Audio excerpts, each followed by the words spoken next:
Salutations chers auditeurs et spectateurs et ravi de vous retrouver. Bienvenue au nouveau. Aujourd'hui vous avez le sujet à l'écran, les juifs et l'esclavage. Vous m'avez vu observer et vous proposer le sujet de l'islam du 7e au 21e siècle avec les mouvements esclavagistes. J'ai eu du mal d'ailleurs à trouver des données sur ça, mais ça l'a fait, tout est vérifiable.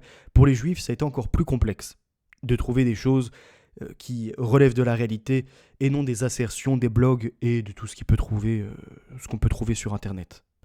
Donc, j'ai recoupé des livres, des articles de journaux, des textes officiels et on va commencer comme ça.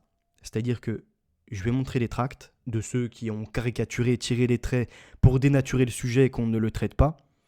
Les fact-checkers, qui eux, y mettent à leur sauce, hein, on va le voir après. Et également ceux qui veulent adoucir la chose en disant que ce n'était pas vraiment de l'esclavage, mais une relation de serviteur-maître, comme les croyants sont serviteurs de Dieu et mettent leurs ressources au pouvoir de leur maître Dieu. C'est parti, accrochez-vous, on envoie. Des tracts distribués dans une université américaine affirment que les juifs sont responsables de l'esclavage. Le tract affirme que 40% des juifs avaient des esclaves contre seulement 0,35% des Américains blancs. Plus loin, on peut s'y trouver un article de Haaretz datant de 2021 intitulé « Les vérités inconfortables de la vie juive dans le sud des États-Unis » qui traite des propriétaires d'esclaves juifs américains affirmant que, je cite, « les juifs du sud possédaient des esclaves en nombre comparable à celui de leurs voisins blancs non juifs. Quelques-uns étaient des marchands d'esclaves actifs. Ces faits ont été utilisés et apparemment largement exagérés par les antisémites, mais font partie des vérités gênantes de l'histoire juive du Sud. » Qu'est-ce que l'on observe ? Premièrement, qu'il y a des gens, soit par méconnaissance ou par animosité envers une communauté qui grossissent les chiffres et qui en font n'importe quoi, soit que derrière c'est organisé de dénaturer le sujet pour ne pas avoir à le présenter, à le traiter et à en offrir en tout cas un récit historique. Deux possibilités. Il ressort de ces recherches que la majorité des propriétaires d'esclaves américains n'étaient pas des juifs, mais qu'il y en avait tout de même. L'officine Conspiracy Watch, financée en grande partie par les subventions publiques, tenue par Rudi Reichstadt et son ami Gounet, qui sont anti-droite, anti-patriotiques, qui critiquent des gens aux méthodes apparemment complotistes, alors qu'ils usent des mêmes stratégies. Vous allez le comprendre juste par deux captures. Le titre de leur article, un avatar du complot juif mondial, les juifs et l'esclavage des noirs. Les juifs ont-ils inventé, organisé, profité massivement de l'esclavage des noirs ? Telle est la question. Alors, inventé, je ne pense pas. Organisé, ils ont pu avoir leur part d'organisation, puisque certains y ont participé, on l'a vu juste avant, et on va le revoir de façon plus intensive après. Profiter massivement. Certains ont eu des chemins de fer, d'autres des plantations avec un commerce international. Donc oui, certains en ont profité massivement. Maintenant, lisons la suite. Les origines de cette accusation inepte ne manquent pas de surprendre. Probablement inspirée par les élucubrations antisémites de l'industriel Henry Ford. Alors je marque une pause pour voir déjà que probablement inspiré. Enfin, le fact-checker, financé par l'argent public, c'est soit c'est inspiré, soit ça n'allait pas. Le probablement, on peut tout y mettre dedans. À partir de ce moment-là, c'est de la même méthode et de la même trempe que ceux qui sont complotistes et qui disent probablement seulement les juifs gouvernent la planète. Là, c'est la même chose. Probablement inspiré par les élucubrations. Non, c'est soit tu le prouves, qui dit prouve, pas plus. Sinon, tu ne mets pas ceci. Mais on voit les techniques pour disqualifier les sujets. Lisons la suite.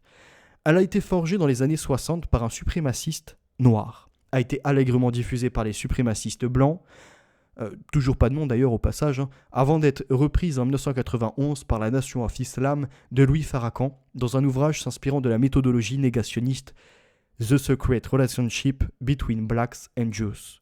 De là, elle s'implantera en France, propagée par des extrémistes tels qu'Alain Soral ou l'ancien saltimbanque Dieudonné Mbala. Donc deux personnalités citées, mais on ne sait pas où ils ont dit ça, quand ils ont dit ça, au travers d'un discours, d'un livre, d'un sketch, où, quand, comment. Retour sur un des derniers avatars du complot juif, produit d'une alliance contre nature entre extrémistes noirs et blancs.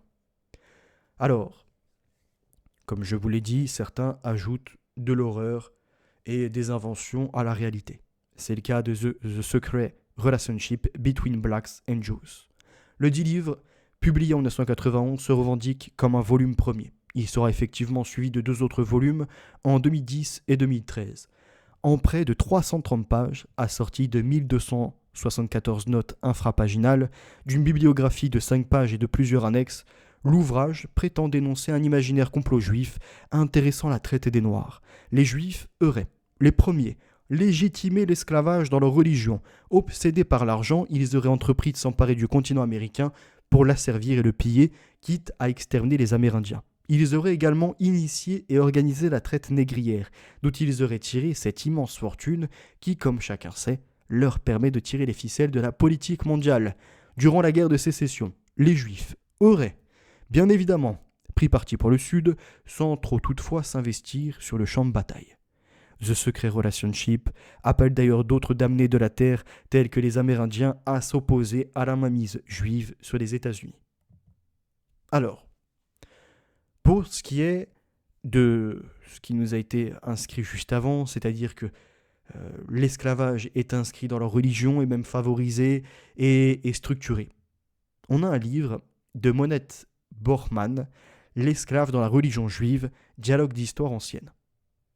Dedans, au début, vous allez voir, je vais vous le lire, il tente d'adoucir la chose, mais en même temps, par les faits historiques, on va voir qu'il y a la distinction entre esclave hébreu, qui lui est très très bien traité, et esclave étranger, qui lui est comme un meuble. Donc de dire déjà que le mot esclave ne signifie pas, on va le voir après, esclave même en tout cas, mais que ça signifie plutôt serviteur, pour celui qui est hébreu peut-être, pour l'autre qui est étranger, non, sa condition n'est pas la même. C'est parti. En premier lieu, il convient de noter que la langue hébraïque ne possède pas de terme propre signifiant esclave. Eved, rendu parfois par doulos servus, signifie littéralement travailler. Précisons que l'on retrouve chez Philon lorsqu'il expose le problème de la servitude des Hébreux. Je cite, « Car ces hommes, il se trouve qu'on les appelle des esclaves, doulos, mais ce sont en réalité des ouvriers, tétas, que la nécessité a contraint à servir. Ce prétendu esclave est un salarié mitostos. » Donc après législation 2, je pense verset 81-82. Eved, dont la racine avad signifie travailler, exprime toujours une relation de dépendance, mais qui n'est pas uniquement celle de l'esclave. Eliezer est le serviteur d'Abraham, Genèse chapitre 24. Les sujets du roi sont ses serviteurs, avadim. Par ailleurs, le terme Eved, serviteur, a également une connotation religieuse. Le peuple juif, le roi, les patriarches, tout comme les prophètes, sont les serviteurs de Dieu. Avoda signifie travailler, mais aussi service divin. Rappelons également que le terme idolâtrie est la traduction de l'hébreu avoda zara, qui signifie mot à mot service culte étranger. Le Pentateuque donne des indications sur le statut de l'esclave. Certes, on ne sait pas dans quelle mesure ces lois étaient appliquées à l'époque biblique puis post-biblique, mais elles sont toujours restées le critère de référence des Juifs, notamment à l'époque hellénistique et romaine, ce qu'attestent les sources talmudiques, même si la législation gréco-romaine a eu un impact certain sur ces lois talmudiques, donc les lois orales, comme le souligne Zadok Khan. Je cite, « Le droit civil, surtout tel que l'expose le Talmud, reproduit souvent les principes du droit romain, et quelquefois lui emprunte jusqu'aux expressions juridiques. » Fin de citation. Incroyable. En dehors de la Torah, ils ont le Talmud qui leur donne des enseignements, et celui-ci semble avoir pompé des éléments sur le modèle romain. Pour ce qui est du commerce, ce qui est peut-être aussi d'avoir des esclaves. Cependant, les sources juives, même si elles comportent des règles juridiques, n'ont pas pour finalité d'exposer le droit, mais une conception monothéiste du monde où le comportement de l'homme est lié à une orthopraxie plus qu'à une thématique de la foi et où les critères ne sont pas ce qui juridiquement est légal ou illégal, mais le bien et le mal, selon les critères de la loi révélée, leur Torah. La société juive est régie par la loi, la Torah, qui, révélée, est considérée comme étant éternelle, inviolable et à valeur universelle. Selon le Pentateuque, l'homme n'est ni bon ni mauvais, il est perfectible grâce à la loi qui permet de rééquilibrer le monde dans le sens d'une justice sociale. Selon cette vision du monde, L'esclave ne peut être considéré ni comme un sous-homme, ni comme une marchandise, ni comme étant le produit d'une fatalité. C'est quelqu'un qui vit un incident de parcours. C'est ce que nous nous efforcerons de démontrer. Je marque un temps de pause sur ce passage du livre, puisque plus loin, elle va se contredire sur ça, la personne. Là, on nous dit l'esclave n'est pas une marchandise, n'est pas un produit, ce n'est pas une fatalité. Mais ce qu'ils oublient de préciser, c'est l'esclave hébreu. Parce qu'on va le voir dans la suite des pages, toujours de la même personne qui a écrit ces recherches, et que j'ai recoupé derrière et qui sont validées, il y a la différence, et par contre, l'esclave étranger, lui, est légable, c'est-à-dire il est héritable quand une personne décède et qu'elle transmet ses biens mobiliers, l'esclave en fait partie, s'il n'est pas hébreu. Donc c'est une marchandise. Et pour lui, c'est une fatalité, puisque cet esclave apparemment ne semble pas, comme l'hébreu, pouvoir acheter sa liberté. L'esclave hébreu, je cite, « Si ton frère, près de toi, réduit à la misère, se vend à toi, ne lui impose pas le travail d'un esclave évêde. C'est comme un mercenaire, sakir, un hôte toshav, qu'il sera avec toi. Il servira chez toi jusqu'à l'année du jubilé. Alors il sortira de chez toi, lui ainsi que ses enfants. Il retournera dans sa famille et recouvrera le bien de ses pères, car ils sont mes esclaves à moi, qui les ai fait sortir du pays d'Égypte. Ils ne doivent pas être vendus à la façon des esclaves. Ne le régente point avec rigueur, crains d'offenser ton Dieu. » Fin de citation du Lévitique, chapitre 25, versets 39 à 43. Je cite, « Si un voleur est pris sur le fait d'effraction, il doit réparer, et s'il ne le peut, il sera vendu pour son vol. » Exode, chapitre 22, verset 2. Dans le Lévitique, on a vu la différence du coup entre l'hébreu et l'autre esclave, la distinction. Deux causes, et elles seules, entraînent la perte de la liberté, la misère et le vol. La misère, qui en soi peut être favorisée si tu commences à gouverner l'ordre marchand, que dans un endroit tu commences à avoir les terres pour l'agriculture, que les gens sont expropriés, qu'ils doivent payer un loyer. En fait, nous on est dans une même condition aujourd'hui. On est déraciné notre pays, comme le dirait Simone Weil, que ce soit au niveau de l'industrie, mais on pourrait même y ajouter aujourd'hui au niveau de la propriété. Tout devient trop cher. Donc on va être dépendant de l'État et l'État va nous rendre esclaves en nous subtilisant notre liberté. On va le voir après, parce que ça va se recouper un peu avec l'ancien modèle quelque part. Je ne dis pas que seuls les juifs, seuls les musulmans, seuls les chrétiens sont impliqués dans ça. Il y a une multitude de facteurs aujourd'hui qui décrivent des systèmes d'esclavage, d'asservissement d'êtres humains qui n'étaient pas forcément des croyants aussi, ou croyant seulement en l'être humain, ce qui est le cas pour certaines républiques. La misère implique le dénuement le plus complet, c'est-à-dire si la personne a déjà été réduite à vendre ses biens meubles, son champ, sa maison, et qu'elle n'a pas de quoi se nourrir ni s'abriter, Arakin, les commentateurs talmudiques en déduisent qu'il n'est pas permis à un homme de se vendre dans le but lucratif, augmenter sa richesse, acquérir du bétail ou des biens, Sifra ad Lévitique, donc chapitre 25, verset 39. Si la personne a commis un vol pour lequel elle a été reconnue juridiquement coupable et si elle est insolvable, le tribunal la vend comme esclave pour qu'elle rembourse par son travail le montant du vol. La réparation est la réponse au vol et non la prison qui n'existait pas dans les temps les plus reculés.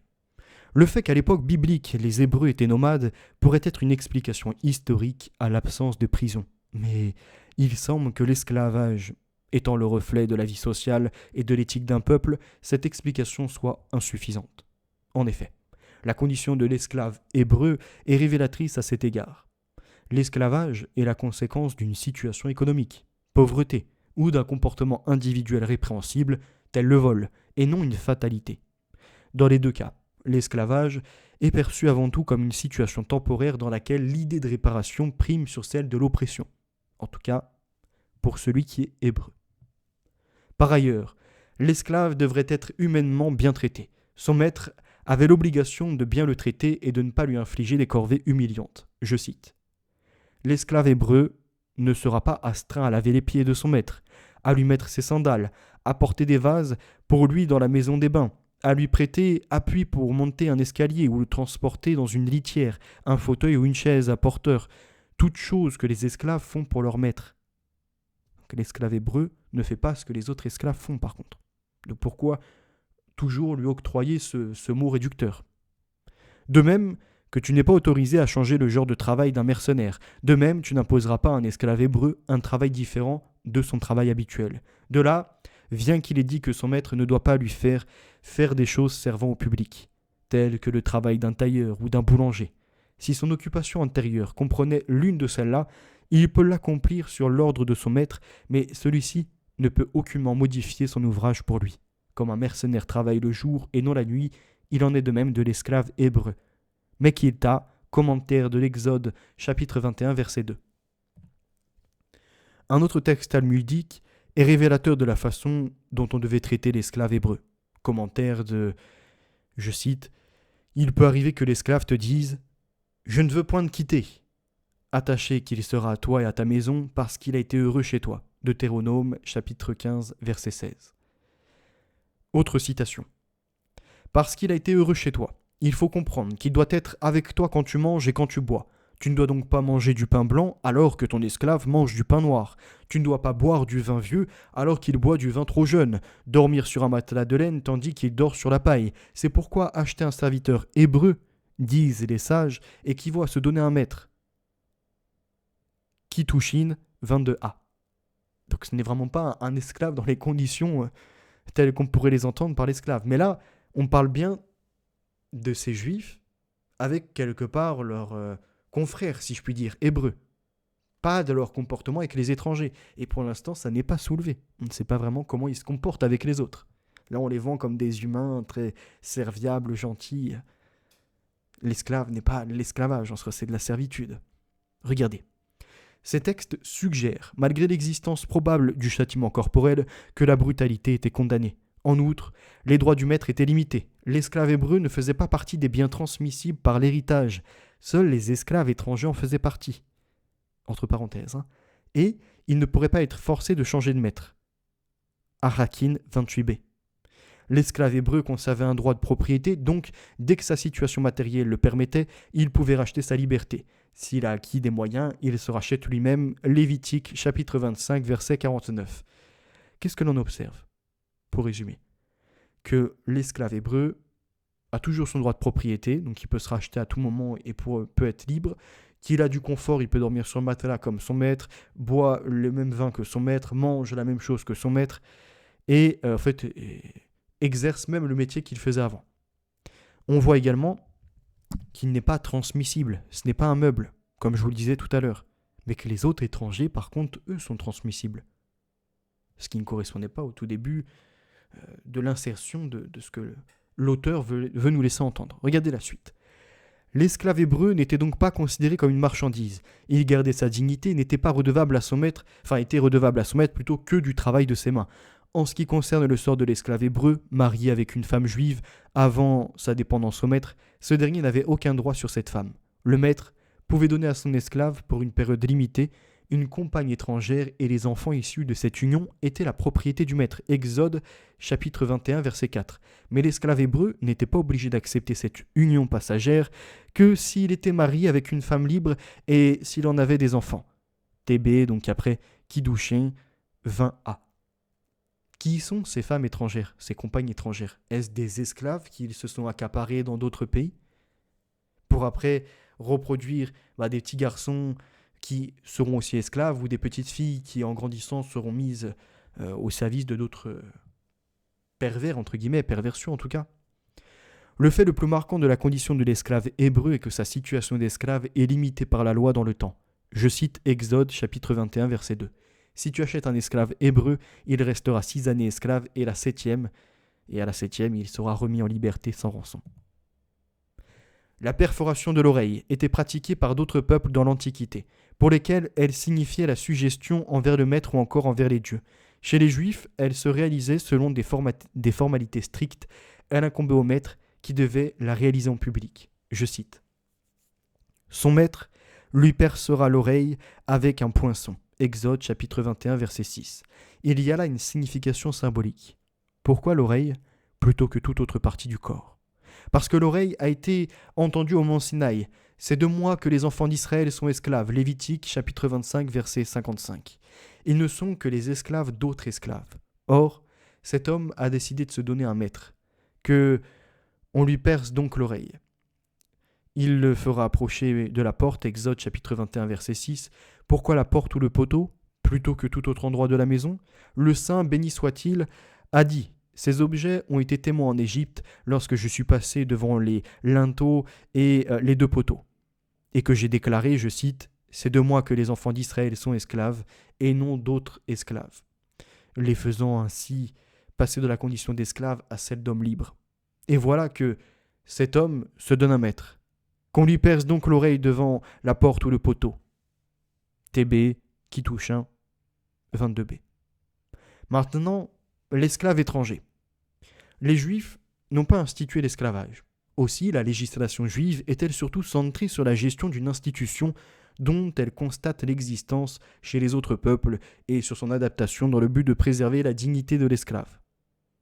Toujours l'embellissement de la chose. Mais comme je vous l'ai dit, j'ai recoupé ça et il y a des articles après de journaux, des faits historiques qui vont arriver.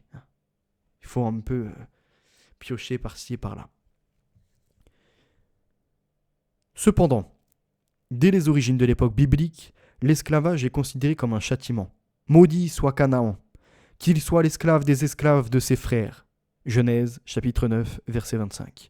Et comme une dégradation, conséquence d'un comportement immoral, je cite, Cham, père de Canaan, vit la nudité de son père et alla dehors l'annoncer à ses deux frères. Pareil, toujours Genèse, chapitre 9, verset 22, si je ne dis point de bêtises. L'existence de l'esclavage remonte à l'époque biblique. Une autre mention d'esclaves étrangers se trouve hors de la sortie d'Égypte. Fin de l'esclavage pour les Hébreux, je cite, une tourbe nombreuse les avait suivis. Exode chapitre 12, verset 38. Dans l'Antiquité, la guerre était un moyen courant pour acquérir des esclaves, mais les Juifs ayant connu des dominations successives n'ont guère exploité ce genre d'acquisition, apparemment. À l'époque hellénistique et romaine, les Juifs pouvaient acheter des esclaves au marché d'esclaves qui étaient d'ailleurs aux mains des Grecs ou des Romains. Je cite, 3 jours avant les grandes fêtes des païens, il faut éviter d'avoir des relations commerciales avec eux. Si une idole se trouve dans une ville, il est permis au jour de fête d'avoir des relations avec les païens hors de la ville. Si au contraire l'idole est au dehors, les relations sont permises à l'intérieur.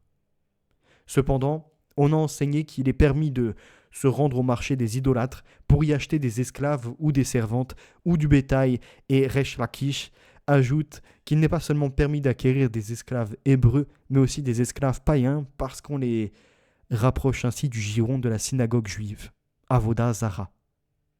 1er, versets 1 à 4. Le Talmud mentionne les marchés de Gaza, Akko, Saint-Jean d'Acre, Botna, ainsi que celui de Tyr, je cite. Simon B. Yonahan fit demander à Simon B. Yosadak s'il pouvait s'enquérir au sujet du marché de Tyr, savoir s'il était voué à l'idolâtrie. Oui, fut-il répondu. Il s'y rendit et trouva une inscription disant, je cite, moi, Dioclétien, empereur, j'ai dédié ce marché de Tyr au génie protecteur de mon frère Héraclus pendant 8 jours. Fin de citation. On interdit le commerce avec les païens seulement dans les marchés semblables à celui de Botna. On enseignait de même, je cite, des 3 marchés de Gaza, Akko et Botna. Pour le dernier seul, il y a destination d'idolâtres. L'acquisition de ces esclaves étrangers se faisait soit par paiement comptant, soit par contrat ou encore par service de fait. Le maître faisait porter à l'esclave acquis un collier portant son cachet, ce qui indiquait son droit de propriété. Guitin 43b. Selon Exode, chapitre 21, verset 32, le prix de l'esclave était de 30 cycles, somme que recevait le propriétaire pour son esclave tué par les coups de corne d'un bœuf. Baba Kama, chapitre 3, verset 6. Cependant, l'âge, le sexe et les capacités de l'esclave faisaient varier son prix. L'esclave étranger n'est pas sur un pied d'égalité avec l'esclave juif, au statut temporaire et qui n'est pas la propriété du maître. Je cite, « Ton esclave ou ta servante, que tu veux avoir en propre, doit provenir des peuples qui vous entourent. À cela, vous pouvez acheter esclaves et servantes. Vous pourrez en acheter encore parmi les enfants des étrangers qui viennent s'établir chez vous et parmi leurs familles qui sont avec vous, qu'ils ont engendrés dans votre pays, ils pourront devenir votre propriété. » Lévitique, chapitre 25, versets 44-45. L'esclave étranger est un bien comparable aux autres biens. Je cite. Si une personne dit « Ma propriété sera léguée à X », les esclaves sont inclus. Sont appelés propriétaires. M à M, je vous avoue que je ne sais pas exactement à quoi ça correspond. Peut-être propriétaire à propriétaire sont appelés propriétaires. Enfin, je ne sais pas. TB Batra 150B. Il est un bien comparable au bien immeuble, donc inaliénable. Je cite. Si un homme déclare son esclave comme propriété commune et meurt, l'esclave ne peut réclamer un acte d'émancipation. Donc l'esclave étranger, on le rappelle. Dit Guitin 39A-B. L'esclave n'a pas le droit de propriété. Les biens de l'esclave appartiennent au maître. Je cite.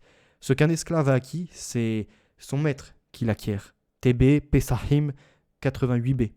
Je cite également Megillah 16a. Si un esclave achète quelque chose, ce qu'il a acheté appartient à celui qui a acheté l'esclave. Ces principes ne sont pas appliqués avec rigueur, car des esclaves sont parfois propriétaires de facto et peuvent posséder à leur tour des esclaves. Yebamot 62a. Il n'y a pas de mariage pour les esclaves étrangers, donc une famille ne peut se constituer légalement et la parenté n'existe pas. Baba Kama 86a. L'esclave, comme la femme, n'a pas le droit de témoigner et ne peut pas prêter serment. Joseph, lorsqu'il décrit les lois de Moïse au peuple, confirme cette interdiction. Je le cite. Les esclaves ne seront point reçus en témoignage parce que la bassesse de leurs conditions leur abat le cœur et que la crainte ou le profit pour les porter à déposer contre la vérité. Agi 4.8, je vous avoue que je ne sais pas exactement à quoi ça correspond cette référence. L'esclave étranger accomplissait les tâches dont était dispensé l'esclave hébreu. Supra Mekilta. Cependant, un texte talmudique témoigne que l'esclave étranger n'était pas de fait un sous-homme, même s'il accomplissait, de par sa situation, de basse besogne. Je cite Ketoubo 96a. Toutes sortes de tâches qu'un esclave doit accomplir par son maître, pour son maître plutôt, l'étudiant doit accomplir pour son maître, sauf la tâche qui consiste à délacer ses chaussures. L'esclave étranger accomplissait toutes sortes de travaux manuels. Il pouvait exercer certains métiers, barbier, boulanger, tailleur, et même parfois transcrire des actes civils, des lettres de divorce par le procédé du tatouage, TB Guitin 20b. Fin de citation. Si l'on compare le sort de l'esclave à celui des autres cultures de l'Antiquité, l'esclave d'un Hébreu était probablement traité, et toujours le probablement, il faut bien montrer les marqueurs de certains mots pour... si on arrive à prouver le contraire, ah non, mais c'était probablement. Traité de façon plus humaine, ce qui peut se déduire du statut de l'étranger en général. Je cite Exode chapitre 12, verset 49. Une seule et même loi régira l'indigène et l'étranger demeurant au milieu de vous. Je ne vois pas forcément en quoi il y a les conditions d'esclaves là-dedans, vous voyez, des fois il y a des sorties un peu. L'étranger jouit du repos sabbatique au même titre que l'esclave chez son maître. Deutéronome 5, donc chapitre 5, verset 14 et Exode chapitre 20, verset 10. Le 7e jour, tu ne feras aucun travail, toi, ton fils, ni ta fille, ni ton esclave mâle ou femelle, ton bétail, ni l'étranger qui est dans tes murs. Fin de citation. L'étranger ne devait pas être humilié. On nous dit Exode chapitre 22, verset 21. Tu ne contristeras point l'étranger, ni ne le molesteras, car vous-même avez été étranger en Égypte. Fin de citation. L'étranger avait des droits juridiquement garantis.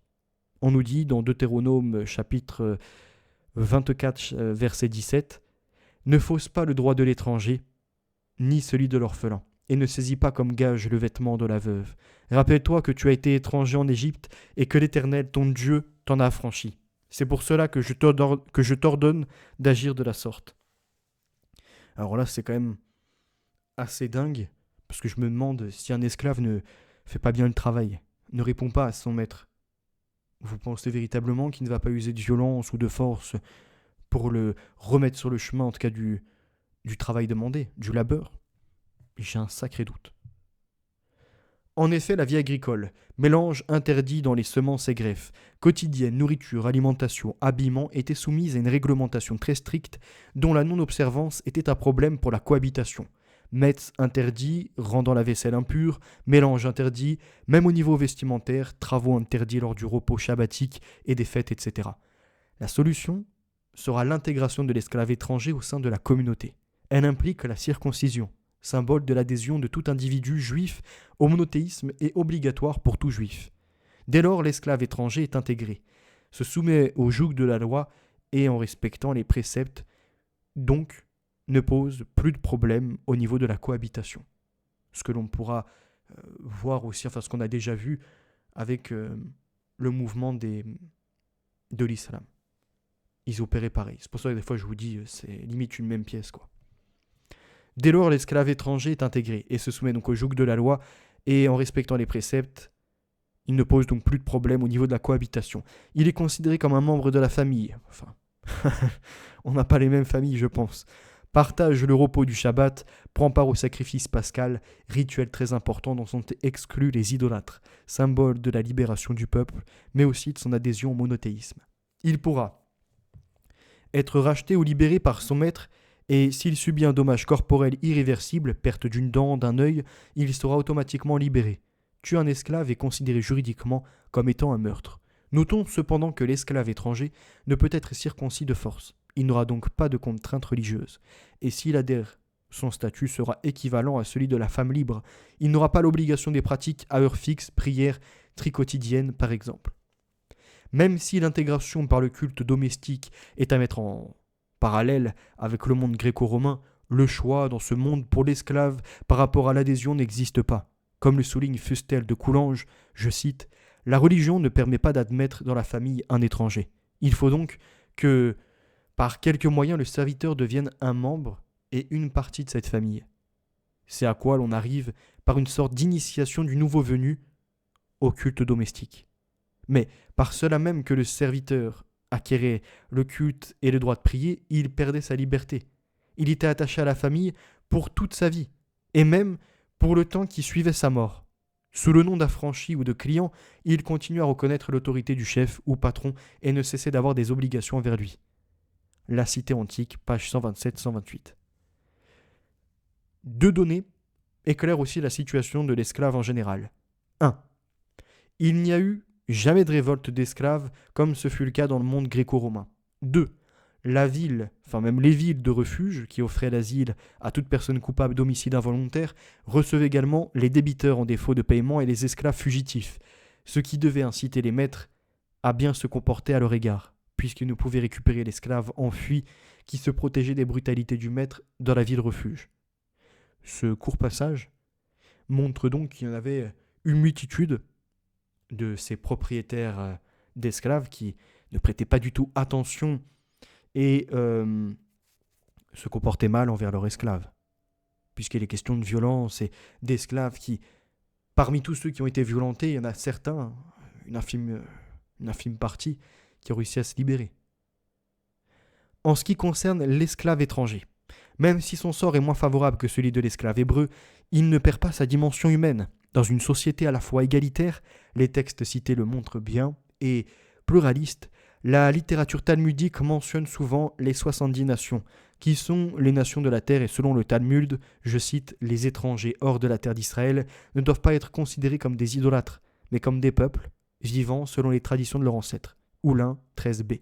Cette conception de l'homme, dans une société à la fois égalitaire et diversifiée, même si elle est utopique, annonce une vision du monde qui est très actuelle.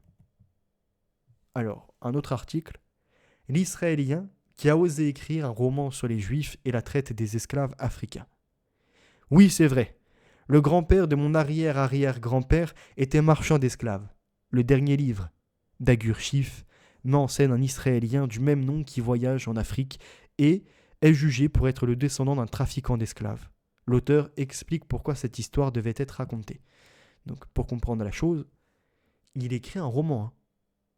C'est-à-dire qu'il veut soit effacer la réalité et que quand on recherche des informations sur ça, on tombe sur un roman et que si on le prend véritablement pour source effective, on est disqualifié parce que c'est un roman, soit il a écrit ça pour dénoncer certains membres de sa communauté, ancêtres ou ce que l'on veut, qui ont participé à ces processus de commerce d'êtres vivants.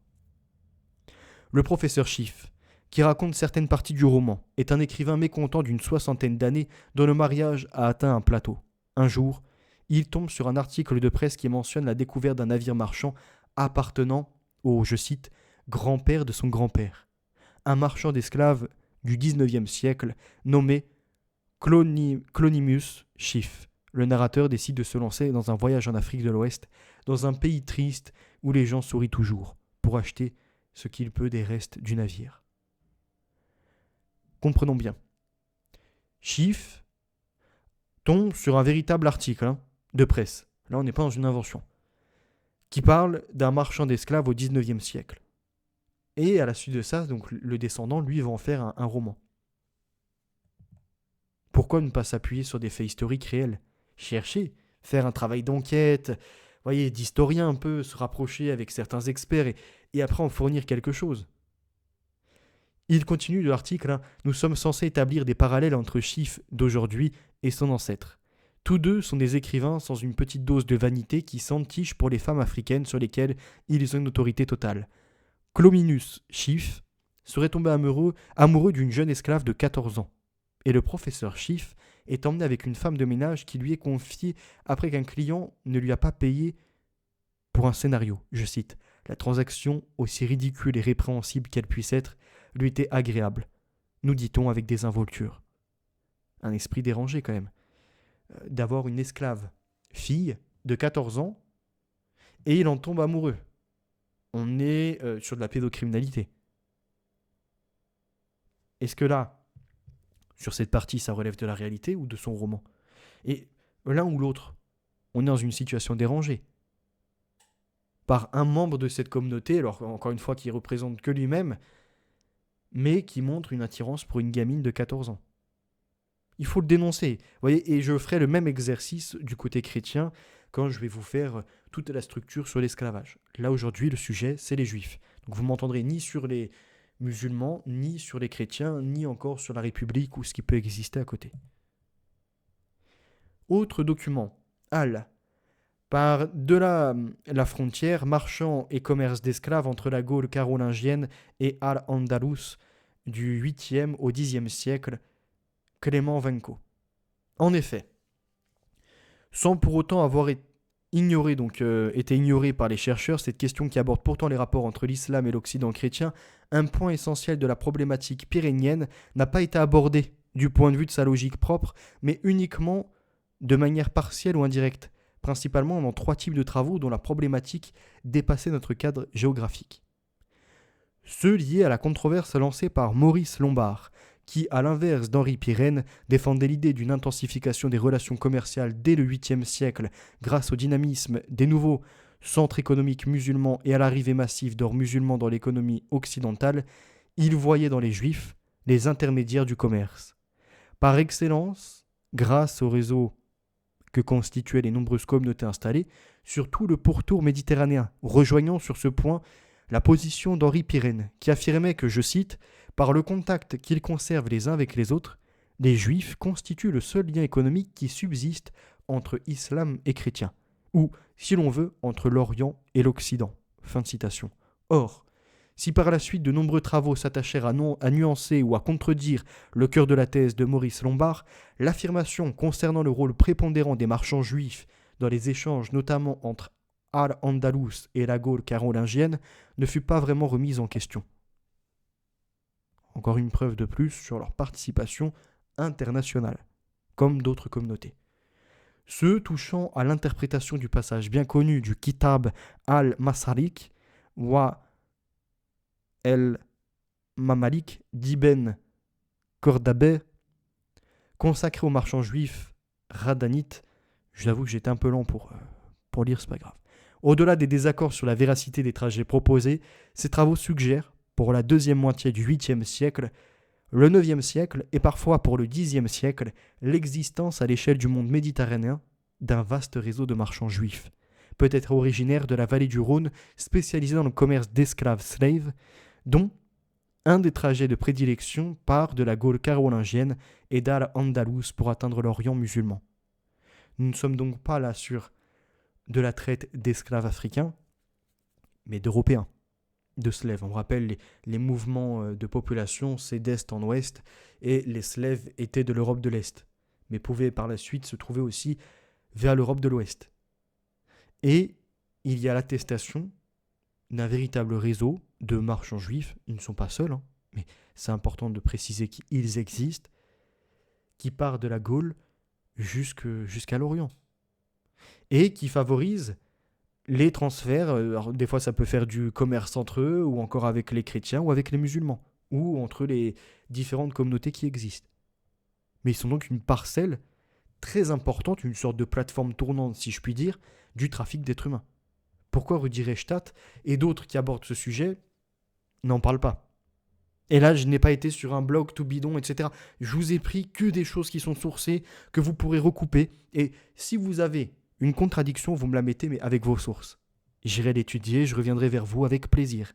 Là, je vous ai fait un travail sérieux, et comme je vous ai dit, c'est un premier épisode.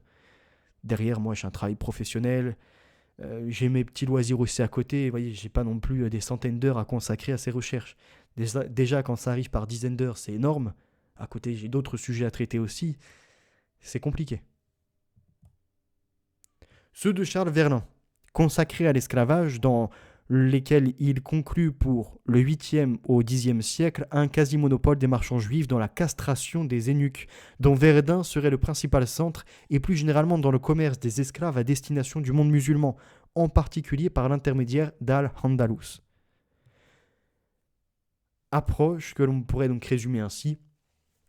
Quelle que soit l'importance qu'on leur attribue, les relations commerciales entre la Gaule carolingienne et Al-Andalus se caractérisent pour les 8e, 10e siècles par un commerce d'esclaves et d'eunuques slaves castrés à Verdun, pratiqué par les marchands juifs qui, grâce à leur neutralité confessionnelle et à leur réseau de communautés, en possèdent le quasi-monopole et dans lequel Al-Andalus sert essentiellement de centre de redistribution à destination de l'ensemble du monde musulman. Dans ce schéma, le commerce juif est finalement présenté comme le seul susceptible de perdurer dans une période où les relations commerciales semblent marquées par l'existence d'une frontière religieuse imperméable entre islam et chrétienté.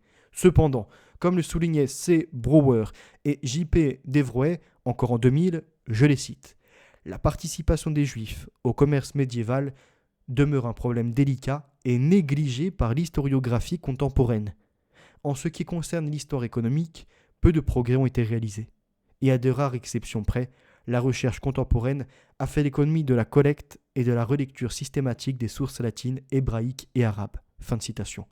L'objectif de cette courte étude n'est naturellement pas de reprendre l'intégralité de la question des relations commerciales entre la Gaule carolingienne et Al-Andalus entre le 8e et 10e siècle, mais de revenir sur 3 points essentiels du schéma, qui en est proposé par l'historiographie afin de les soumettre à nouveau au débat.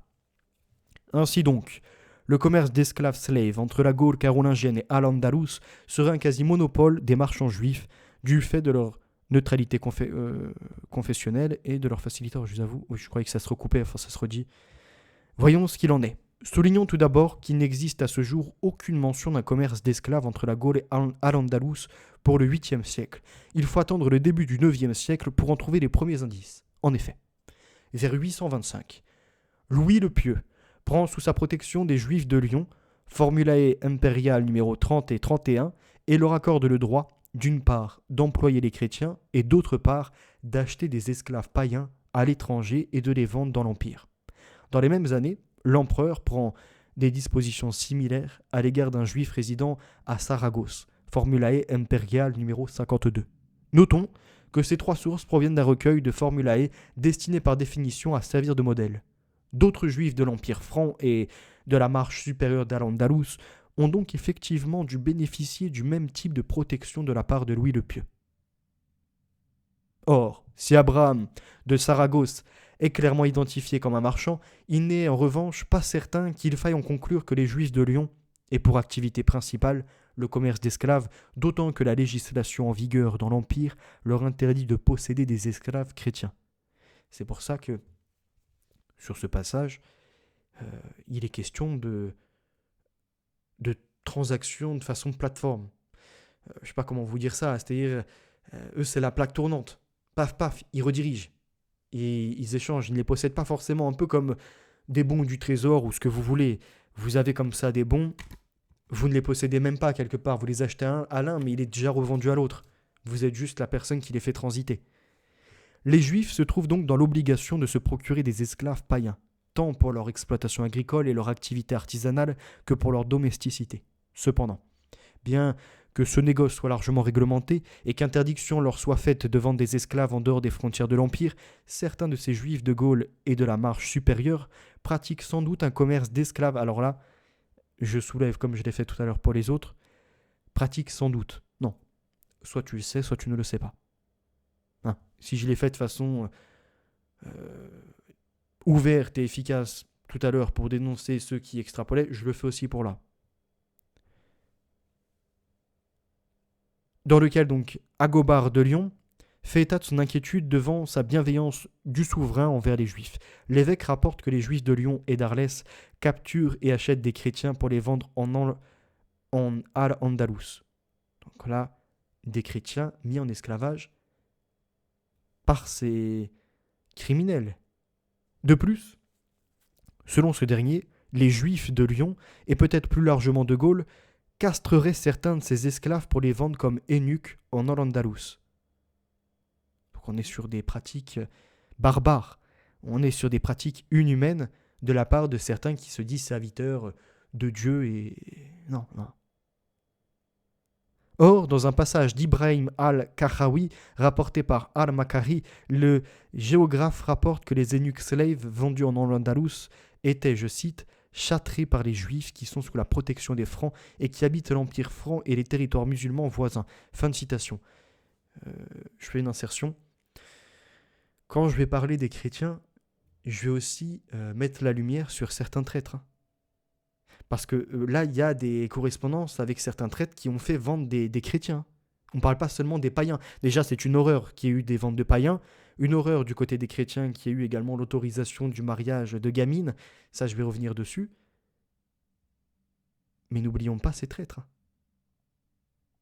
Donc, ce que l'on observe après, dans ces trois branches monothéistes, c'est que l'horreur y a habité, pas forcément, je dis bien pas forcément pour tous, par les livres, par le livre religieux, saint, par la prière et de ça, mais par des représentants. Comme certains aujourd'hui se veulent représentants, figures de proue de certains mouvements, de certains, de certaines oppositions ou encore de teneurs de valeurs, alors qu'en fait, non, ils ne mènent qu'à la ruine. Ils périclitent les choses qui sont bonnes. Ils mènent de la vertu au vice, ce qu'ont fait ces gens. Quand tu acceptes, je ne sais même pas comment d'ailleurs ça a été possible dans la pensée, peu importe des religions, de gens qui se veulent pieux, serviteurs de Dieu et qui acceptent d'avoir des esclaves. À quel moment en fait ça tient la route ? C'est la partie un peu écœurante de l'humanité, je vous l'accorde. Peut-être la partie du péché des fois qui n'arrive pas à s'effacer comme ça. À l'évidence, ce texte, dont la date de rédaction demeure inconnue, fait référence au formulae impérial de Louis le Pieux et à la situation décrite par Agobard de Lyon. Je sais plus, je crois que c'est toujours le même texte pour l'instant. Par conséquent, si ces sources confirment que dans la première moitié du IXe siècle, des Juifs de Gaule et de la marche supérieure d'Al-Andalus bénéficiaient pour certains de la protection de l'empereur, vendaient des esclaves et des eunuques slaves, parfois chrétiens en Al-Andalus, je vais y arriver, il est parfaitement abusif d'en déduire, je cite, une sorte de monopole des Juifs dans ce commerce. Ce qui n'est pas mon propos d'aujourd'hui. C'est de dire que comme les autres, ils y ont participé. Maintenant, il est inacceptable d'entendre que seuls des chrétiens avaient monopolisé la chose, seuls des juifs avaient le commerce international ou encore seuls des musulmans avaient le total contrôle de tout un territoire, voire du monde, sur le trafic d'êtres humains. Non. Chacun a sa part dans l'horreur. Mais n'effaçons pas la responsabilité de certains parce qu'à la suite, ils ont vécu des horreurs. N'effaçons surtout pas ça. Les formulae impériales numéro 30, 31 et 52 ne constituent en aucun cas des privilèges accordés aux Juifs en raison d'un commerce spécifique qu'ils pratiquaient, mais bien de protection individuelle, biens et personnes, probablement demandés par les Juifs eux-mêmes compte tenu de la législation en vigueur dans l'Empire en matière de possession d'esclaves par ceux-ci. Les mêmes exemptions de ton-lieu et de taxes locales sont d'ailleurs accordées aux marchands chrétiens vers 828 dans le Praeceptum Negotiarum. Je vais y arriver, je vous avoue que le latin, je n'y suis pas habitué. Praeceptum Negotiatorum. La poursuite de l'activité des marchands juifs dans la deuxième moitié du IXe siècle est confirmée par le Kitab al-Masalik wal-Mamalik du persan Ibn Khordadbeh, qu'on a vu tout à l'heure, composé entre 846 et 885. Dans le passage bien connu traitant des juifs radanites, le maître des postes rapporte que le troisième itinéraire de ces marchands juifs, qui vendaient entre autres des esclaves et des eunuques, partait de Gaule et d'Al-Andalus pour se rendre en Orient via le Maghreb. Donc cette partie à l'époque, qui par la suite, sera nommée la partie barbaresque. Peut-être même que c'est eux qui vont donner une impulsion à ce système d'esclavage. Si cette source étonnante apporte un foisonnement de renseignements sur le commerce pour une période où ils font effectivement défaut, il convient néanmoins de ne pas la surinterpréter et de se garder d'en tirer les conclusions hâtives quant à l'importance de ces marchands dont, je cite, l'origine, l'identité et les activités n'ont cessé de donner lieu à des interrogations, des réflexions, des commentaires et des jugements contradictoires qui n'ont jamais été définitivement convaincants. Fin de citation. Passé cette date, à l'exception de 2 marchands juifs d'Al-Andalus, partis en pays chrétien mentionnés au milieu du Xe siècle dans des responsa de Shanoch ben Moz et de Joseph ibn Abitur, mais dont il est difficile de certifier le lieu et la nature des activités, il n'existe aucune mention explicite de marchands juifs impliqués dans le commerce d'esclaves entre la Gaule et Al-Andalus. Ainsi, contrairement à l'avis de Charles Verlindin,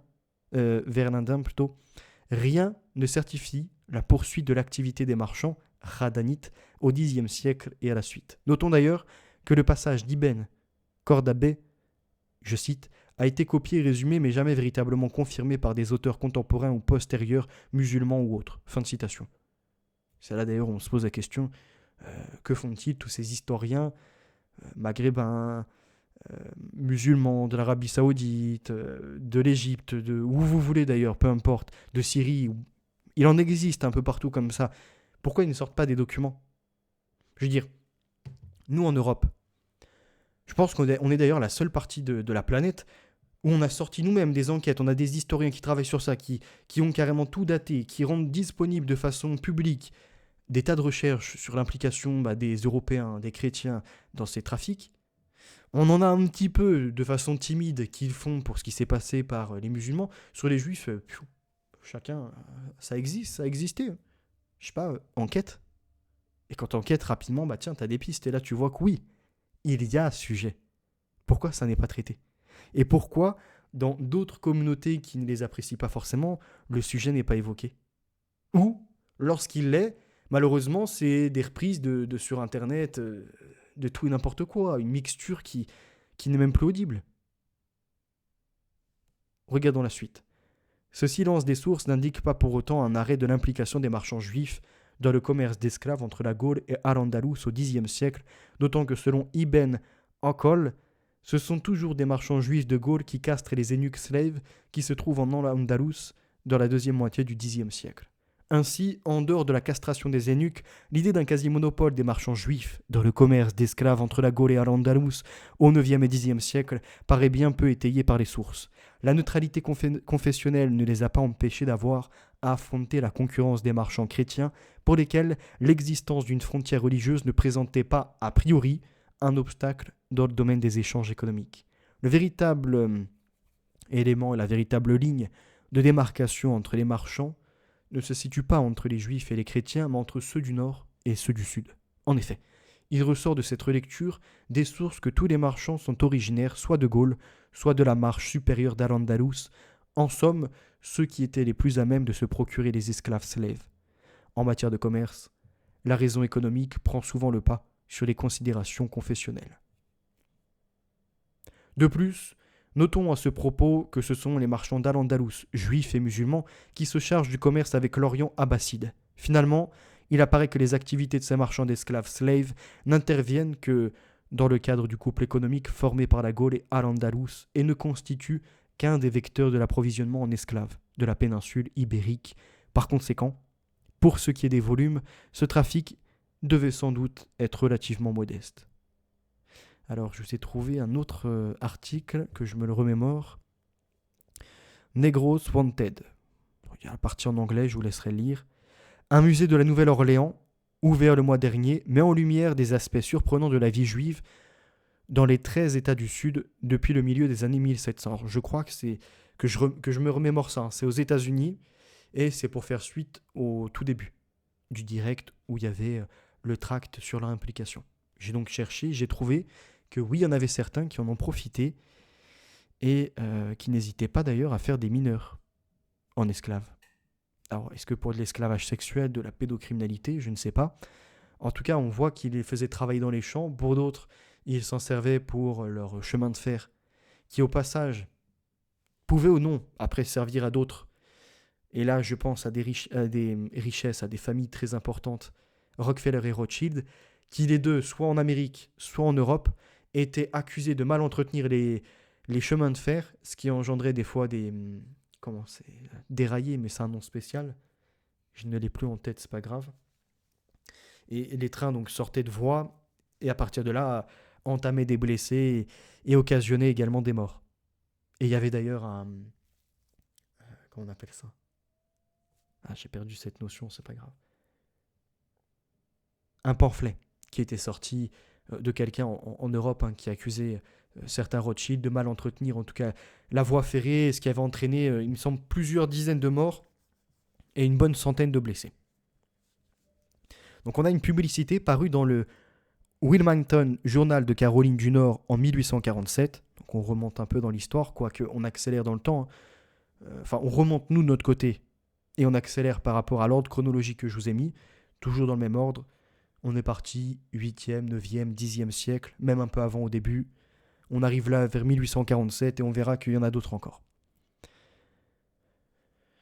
Dans l'histoire juive locale, Ansley Davis, originaire de Petersburg, en Virginie, a publié l'annonce sous le titre, je cite, « Nègre recherché ». Fin de citation. Le texte disait, je cite, « Je souhaite acheter un grand nombre de nègres des deux sexes âgés de 14 à 30 ans pour lesquels je paierai le prix le plus élevé du marché au comptant. » Fin de citation.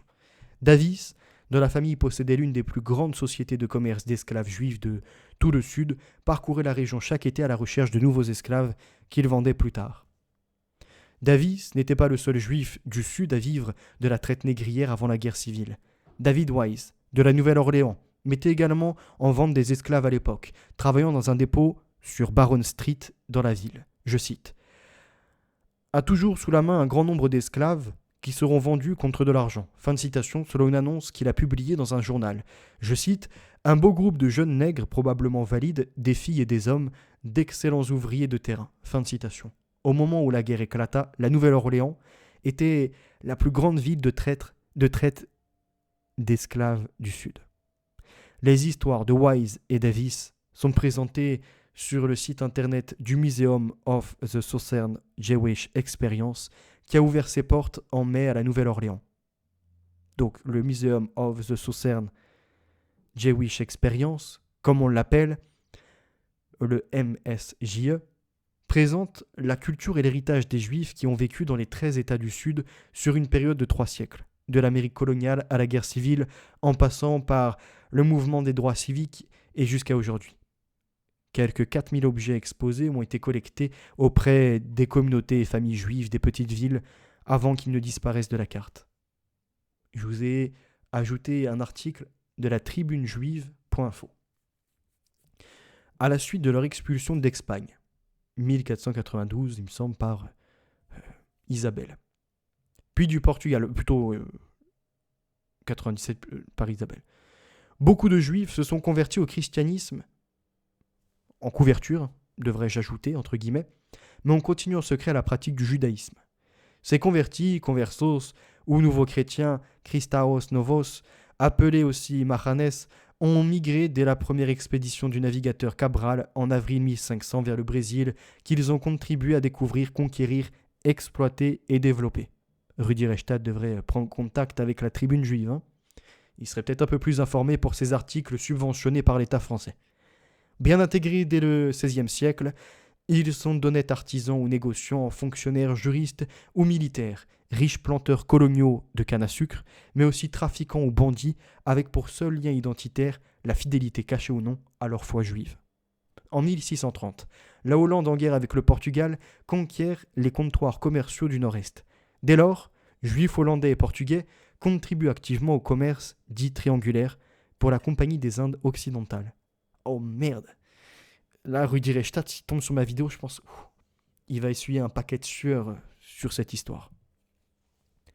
La participation des Juifs dans la traite négrière atlantique est attestée jusqu'au début du XVIIe siècle, puis décline quand l'Angleterre et la France ont le droit de vendre des esclaves dans les colonies d'Amérique et des Caraïbes.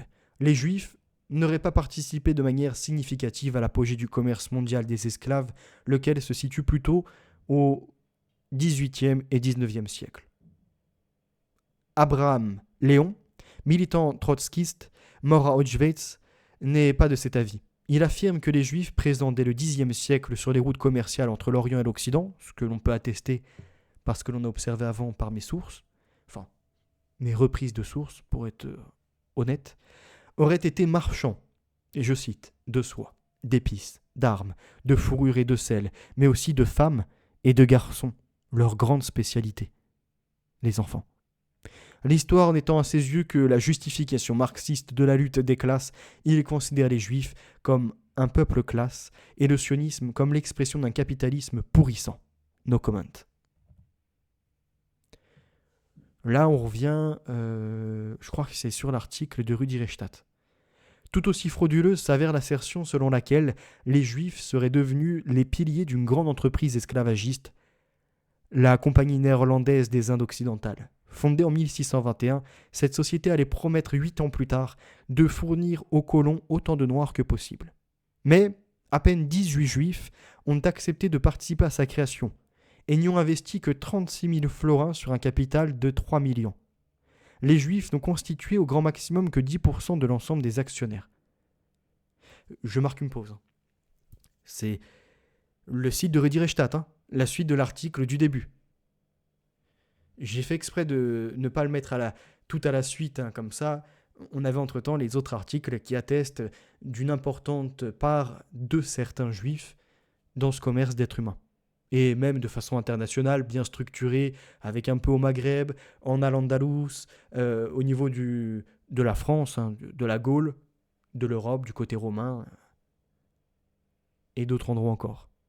Également de leur implication dans la traite du commerce triangulaire. Et d'autres témoignages qui vont dans ce sens, et que ce soit également en Amérique du Sud. Et là, on arrive, Rudi Reichstadt, ils sont seulement 18 à avoir accepté à participer à cette création. Donc là, il est question d'une seule entreprise, d'une compagnie. Et avoir investi que, vous voyez, c'est pas avoir investi 36 000, non, c'est que, c'est-à-dire diminuer l'impact, l'horreur, le comportement inacceptable de ces gens. Si ce n'est pas de la manipulation, expliquez-moi. Moi, j'appelle ça distordre des faits. Donc, c'est une propagande de la part de gens qui sont financés pour lutter contre celle-ci. Waouh, on marche sur la tête. Nos propagandistes de la Nation of Islam, au demeurant, connaissent ces statistiques qu'ils mentionnent en note infrapaginale, mais se limitent à suggérer qu'elles procéderaient plutôt d'une sous-estimation de l'influence juive, sans évidemment l'établir, ni même chercher à le faire. Ce qu'eux non plus ne font pas en soi. Elisabeth Donant, étant historienne de la traite négrière en Amérique et professeure émérite au Wellesley College de 1920 à 1949, Donant est née dans le comté de Monroe, Ohio, de John W. Donant et Annie Grissel. Elle est diplômée de l'université Cornell avec un BA-AB en 1908. Elle a ensuite crédité George Lincoln Burr comme une influence sur son travail, et en 1931, elle a contribué à un volume édité à son honneur. En 1911, elle rejoint le département de recherche historique de la Carnegie Institution à Washington, où elle travaille sous la direction de John Franklin Jameson. Elle a également travaillé comme rédactrice adjointe à l'American Historical Review, la publication officielle de l'American Historical Association jusqu'en 1919. En 1920, Donnan a obtenu un poste au Wellesley College, dans le Massachusetts, où elle est restée jusqu'à sa retraite en 1949, devenant ainsi professeure émérite d'économie. L'une de ses publications les plus importantes était une série de 4 volumes intitulés « Documents illustratifs de l'histoire de la traite négrière vers l'Amérique ». publié entre 1930 et 1935. Après sa retraite, elle a passé une grande partie de son temps à étudier des volumes d'ouvrages historiques, des documents, comme des papiers de son ancien collège Jameson, sur lesquels elle travaillait lorsqu'elle mourut à Washington le 15 mars 1955. Le texte, intitulé Le monde d'un historien, fut publié l'année suivante. Ces papiers, notes et écrits ont été offerts à l'université de Yale par sa succession en 1957. Alors pourquoi j'arrive à cette personne ? Je ne sais pas si c'est lisible à l'écran. Le commerce des nègres en Amérique, document. Le tome 1 d'un gros recueil de documents illustratifs of The History of the Slave Trade to America, publié par Elizabeth Dunham, paru en 1930, et groupe des textes couvrant la période 1441-1700. Deux parties, l'une assez courte, 18 documents pour le XVIe siècle, l'autre beaucoup plus considérable, 160 documents pour le XVIIe siècle. Chacune est précédée d'une introduction avec notes bibliographiques et autres. Bon index, comportant l'indication des ouvrages cités avec renvoi aux notes infrapaginales qui les concernent. Reproduction d'une carte de l'Afrique négrière du début du XVIIIe siècle, recueil soigné dont nous reparlerons quand il sera complet. Et là, dans ce document, j'ai sélectionné, il me semble, 2-3 passages. Le commerce portugais aux Indes. Monographie d'une firme allemande. L'Allemagne n'abandonne pas les siens, ce qui est une vertu, même du point de vue des études historiques, puisque ce souci de faire revivre et de mettre en lumière l'activité des Allemands à toutes les époques, dans tous les domaines et dans tous les pays, nous vaut de nombreux travaux, quelquefois importants. En voici un de plus, publié dans la collection que dirige M. H. Aubin. Il est consacré à l'étude d'une société commerciale, la société Félix V. Oldenburg et compagnie, et s'annonce comme une, je cite, contribution à l'histoire du Dutztum en Portugal au temps de l'absolutisme. Fin de citation. Travail très sérieux, fondé sur des recherches d'archives étendues dans les divers dépôts de Lisbonne, mais des documents d'Evora, de Goa et des manuscrits de la Bibliothèque nationale de Paris ont été également utilisés. Bonne liste de sources et d'ouvrages imprimés formant une sorte de bibliographie sommaire de l'histoire du commerce portugais au XVIIIe siècle. Beaucoup à y prendre, l'indication, trop brève et pas assez critique, sur les monnaies, poids et mesures dans les textes. Enfin, à la fin du livre, série de pièces justificatives intéressantes. 31 documents, index et une carte du commerce et des itinéraires commerciaux de l'Extrême-Orient au milieu du XVIIIe siècle. Et là, alors attendez que je retrouve.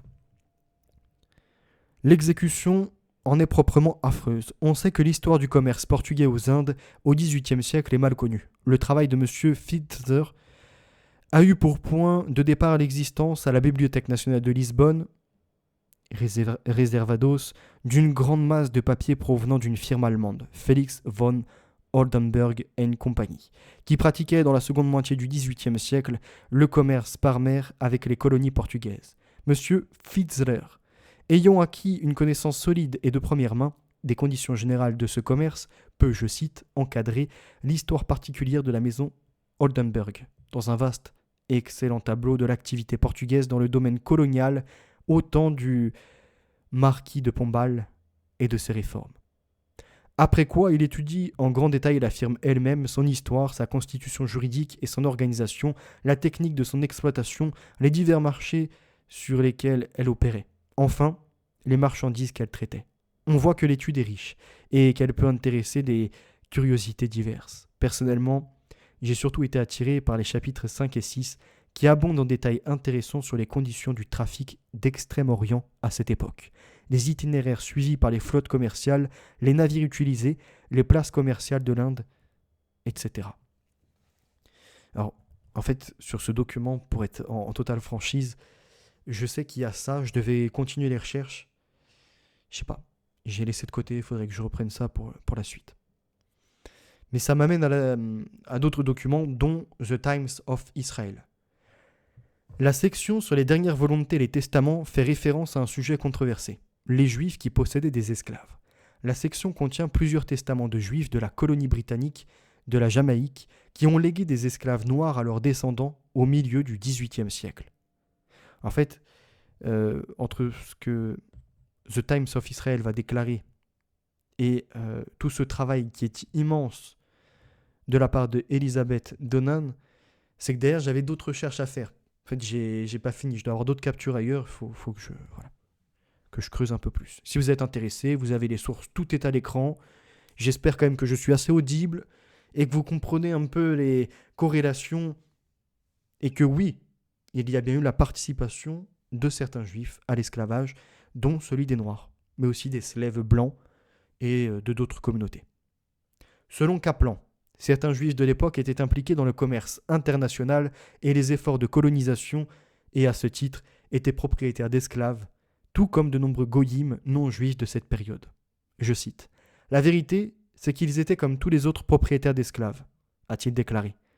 Ou encore, je le cite, c'est un chapitre de l'histoire juive que nous ne devons pas oublier, contrairement à d'autres qui veulent l'effacer. The Times of Israel. Alors, est-ce que c'est le même article ? Je ne sais plus. Je cite : « Elle était vierge, ou tout du moins, c'est ce que j'ai pensé, se souvient-elle. Le rabbin avait amené un seau d'eau. Il l'a renversé sur la pierre et le texte en portugais est apparu. La tombe du bon serviteur Eliezer. » Fin de citation. Une découverte qui avait plongé les historiens néerlandais dans l'embarras. Ils avaient affirmé que l'esclavage n'avait jamais existé aux Pays-Bas et qui avait aussi entraîné un malaise chez certains juifs hollandais, précise Agourt, parce qu'elle venait rappeler l'implication de certains ancêtres de la communauté juive dans le commerce de l'esclavage. L'exagération du rôle tenu par les juifs dans ce trafic d'êtres humains est une thématique prisée dans les rhétoriques antisémites. C'est une thématique qui est notamment reprise de manière régulière par Louis Farrakhan, du groupe notamment antisémite Nation of Islam. Mais pourquoi n'y a-t-il pas d'autres recherches alors, d'historiens français, italiens, espagnols, ce que vous voulez, qui peuvent se mettre sur ces recherches, à fournir un travail d'investigation et à nous ressortir des preuves historiques, des artefacts, tout ce que l'on veut. Parce que avant ces découvertes-là, ça n'existe pas. Comme aux Pays-Bas, non, on n'était pas impliqués du côté des certains juifs. Mais non, ça n'a jamais existé, ça. Bon, apparemment, si. Ces derniers temps, les institutions et responsables de la communauté juive hollandaise ont débattu pour la toute première fois de la question de la complicité apportée par les juifs néerlandais dans le commerce des esclaves, y compris dans la dite savannah juive. Localisée dans ce qui était dans le passé la Guyane hollandaise, la savannah juive comptait 40 plantations appartenant à des juifs dans lesquelles travaillaient au moins 5000 esclaves. Elle accueillait aussi une communauté juive formée de plusieurs centaines de personnes qui avaient été détruites lors d'un soulèvement des esclaves en 1832. Presque tous ces juifs avaient ensuite immigré en Hollande, y amenant leurs richesses accumulées. Synagogue à Récif. Autre source encore. Dans un livre retentissant intitulé « Les Juifs et le judaïsme aux États-Unis, une histoire documentée », en 1983, le rabbin Marc Lee Raphael, historien de l'histoire juive, évoque le cas des Juifs du Brésil. Je cite : « À Récif, il existait une imposta, taxe juive, de 5 soldos pour l'achat de chaque esclave nègre par les Juifs brésiliens achetés auprès de la Compagnie des Indes. Les ventes aux enchères d'esclaves étaient reportées si elles tombaient au moment d'une fête juive. » The Times of Israel. Autre article. Olivier Cromwell, qui a régné sur la Barbade en tant que seigneur protecteur du Commonwealth de 1653 à 1658, a officiellement autorisé les Juifs à s'installer à la Barbade en 1655. Il pensait que cela serait un mouvement d'affaires rusé, puisque les Juifs avaient de l'expertise dans les marchés et le commerce, et qu'ils aideraient l'économie de l'île à croître. Il n'avait pas tort. Les premiers Juifs de Récif, qui étaient experts dans la culture du sucre, et qui était une culture particulièrement adaptée au climat et au sol de la Barbade, ont en fait aidé à régénérer l'économie de la colonie britannique.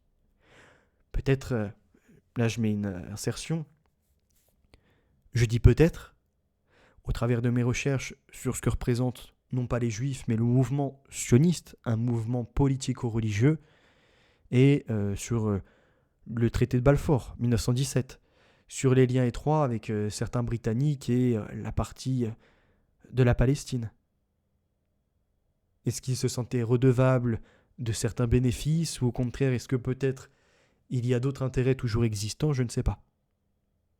Mais il y a bien l'implication des Britanniques dans le favoritisme du sionisme et l'établissement de l'État Israël. Et dans le passé, quand on remonte au niveau des liens d'intérêt, on voit qu'il y a des colonies britanniques favorisées notamment dans la culture du sucre, qui était un immense marché à l'époque, favorisé par certains juifs, notamment là, en l'occurrence, le cas de Récif, où il est question quand même de, on a vu 40 familles et de 5000 esclaves leur appartenant. On nous dit le moulin à vent moderne, crucial pour la production de canne à sucre, par exemple, a été introduit par un juif séfarade, David des Mercado. Et en moins de 20 ans, la révolution du sucre a transformé la Barbade pour toujours. Le sucre, en plus du tourisme, est toujours une part importante de l'économie aujourd'hui. Mais à qui appartient-elle ? Mais tout le monde n'a pas bénéficié de cette aubaine économique. Pour la plupart des natifs, 80% d'entre eux descendants d'esclaves africains, l'histoire de l'industrie de la canne à sucre provoque une émotion nerveuse brute, puisqu'elle a été construite sur le dos des esclaves travaillant dans les plantations de sucre. Il est estimé qu'entre 1627 et 1800, 387 000 Africains ont été envoyés sur l'île contre leur volonté. Selon les enregistrements, certains juifs possédaient des esclaves, mais seulement 2 dans l'histoire de l'esclavage à la Barbade ont possédé une plantation, Jacob d'Acosta et Abraham Rodriguez Brandon, au début du 19e siècle. Revenons à Conspiracy Watch. Qu'est-ce qu'ils nous disent ? Mais alors, si les Juifs n'ont pratiquement pas participé à la traite, toujours soit l'extrapolation, soit la diminution des faits, au moins figurait-il parmi les plus gros propriétaires d'esclaves ? Comme je dis, soit réduire, soit extrapoler. Là, ils ont fait les deux en une phrase. Nullement. Comme le rappelle Saul Friedman, je cite, « Il y avait 697 680 esclaves en Amérique en 1790 et 1 538 022 en 1820. D'après les statistiques de recensement officiel, des Juifs détenaient 209 esclaves en 1790 et 701 en 1820. Alors, il faut m'expliquer juste comment ça peut être le cas, alors que l'on a vu juste avant par l'article, je crois que c'était du Time of Israel, qu'il était question de 5000 esclaves possédés par des Juifs. On m'explique. Chacun jongle un peu comme il veut avec les chiffres, quoi. Ainsi, lorsque les États-Unis étaient encore dans l'enfance et lorsque l'importation et le commerce des Africains étaient à leur apogée, les Juifs possédaient moins de 3%, d'1%, 0,03% de l'ensemble des esclaves d'Amérique. J'ai l'impression qu'on est dans les chiffres de la pandémie, là, récente. Pourcentage du pourcentage du pourcentage.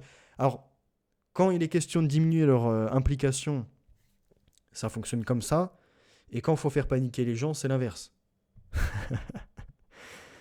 Et Friedman d'ajouter que les Indiens Cherokees possédaient alors plus d'esclaves noirs que les Juifs. C'est eux les coupables, c'est eux. Nous on est... Non. On est même victime en soi d'avoir participé. En 1830, aux États-Unis, ajoute David Bryon Davis, sur 59 000 propriétaires d'au moins 20 esclaves, 23 étaient juifs. Sur 11 000 propriétaires d'au moins 5 esclaves, à peine 4 étaient juifs. Peut-on parler dans ces conditions de suprématie juive ? Et là, moi je sais comment ça fonctionne un peu, et je vais vous le prouver pour la suite, peut-être la partie 2, que comme certains, on l'a vu, juifs étaient devenus chrétiens. Sur les documents, ils ne sont pas juifs, ils sont chrétiens. Donc ils ne rentrent pas dans ces statistiques. C'est pour ça qu'il faut remonter en fait aux noms, aux familles. C'est tout un travail en soi derrière l'historiographie pour voir véritablement quelle était la participation des uns et des autres. On ne peut pas se limiter uniquement à celui qui était déclaré juif ou celui qui était déclaré chrétien ou musulman ou ce que l'on veut, ou indien, peu importe. C'est plus complexe. Ça nécessite un véritable travail d'investigation et je vous avoue que, à mon échelle, et j'ai peut-être pas le temps, ni même le niveau pour le faire. Mais que font les historiens ? Regardez la suite. Ainsi, soulignent Marvin Perry et Frédéric Tschetzer, je cite, « Au cours des 4 siècles de la traite transatlantique, les Juifs ont importé 2% des 600 000 esclaves déportés aux États-Unis et 1% des 10 millions d'esclaves embarqués vers d'autres régions du continent américain. » Alors, 1% de 10 millions. 1%, 10 pour 1000, 100 pour 10 000, 1000 pour 100 000, 10 000 pour 1 million. Donc ça ferait 100 000 à peu près si je ne me trompe pas. Ça sera à revoir, je vous l'ai fait rapidement.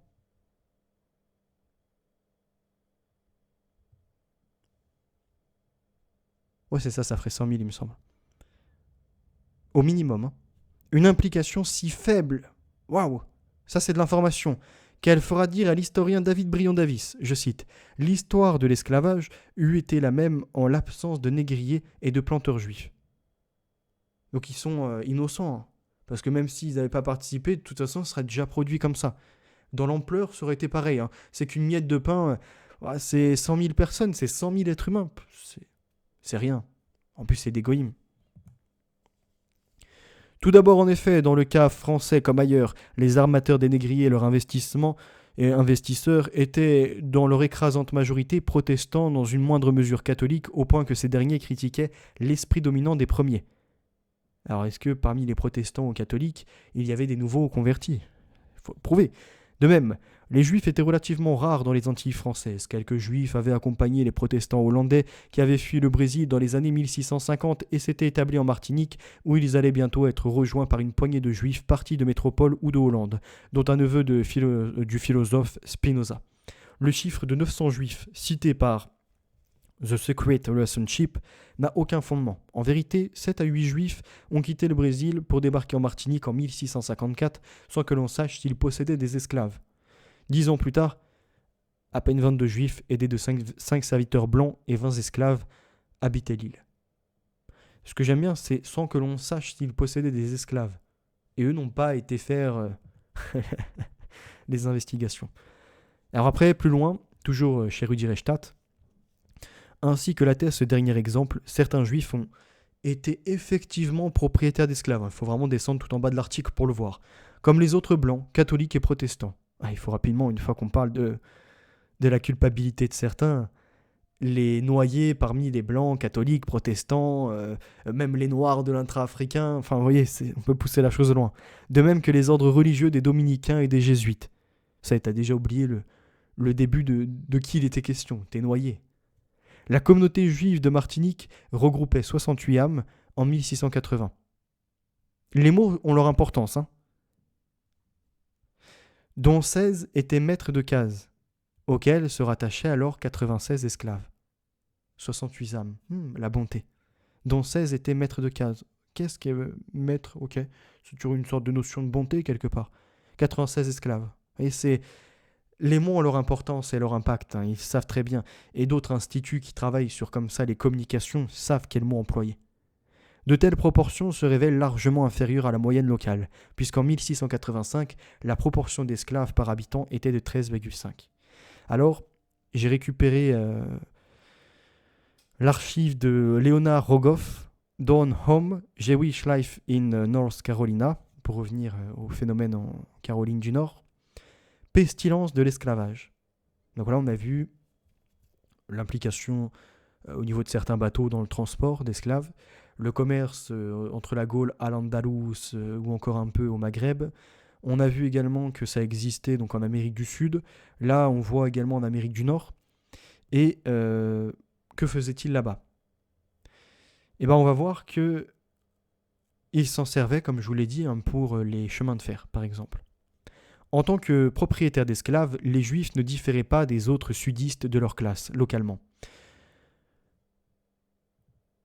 Alors, petit problème de traduction, je pense, ou truc qui a été haché. Environ un quart des Juifs du Sud possédaient des esclaves, mais très peu rarement en nombre significatif. Les familles Lopez, Gomez et Rivera de Newport et de New York avaient importé des esclaves africains, mais ils ne figuraient pas parmi les principaux esclavagistes de Newport, qui dominèrent le commerce américain jusqu'à ce qu'il soit aboli en 1808. Comme les Juifs étaient des citadins, et très rarement des planteurs, ils possédaient principalement des domestiques, où des salariés étaient moins susceptibles de posséder davantage que 10 esclaves. L'historien Bertram Korn note que, je cite, « Tout Juif qui pouvait se permettre de posséder des esclaves et d'avoir besoin de leur service le ferait. » Fin de citation. Ainsi, 83% de ces familles juives de Charleston possédaient des esclaves en 1830 contre 87% des familles chrétiennes de la ville.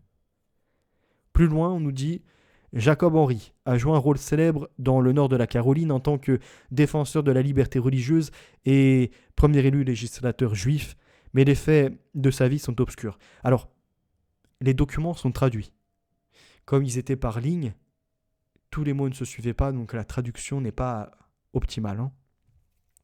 Les parents de Jacob étaient Joël Henry, un fils d'un rabbin d'Allemagne, et Amelia Henry, une originaire des Bermudes. La famille est venue à Beaufort de Charleston, où Amelia est revenue après le voyage de Joël à sa mort. Amelia, au moins, avait vécu autrefois à New Bern. En 1801, Jacob épousa Esther Whitehurst, une belle native du fort née en 1787.